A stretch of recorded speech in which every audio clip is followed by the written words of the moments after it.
उसमें लिखा था कि आपका जो भी गोल है उसको पब्लिसाइज करो, दुनिया में बताओ। जापान ने पूरी दुनिया में बता दिया था कि अगले 10 साल में हम टेक्सटाइल इंडस्ट्री में नंबर 1 होने वाले हैं, और रोक सको तो रोक लो।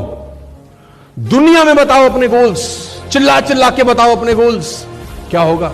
तुम भूल जाओगे, सारा लोग याद दिलाएंगे।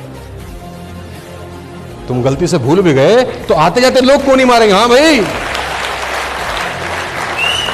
आते जाते वो तुम्हारे लिए फ्री की अलार्म क्लॉक है। वो आते आते कहने वाले, हाँ भाई करोड़पति तेरी गाड़ी का क्या हुआ।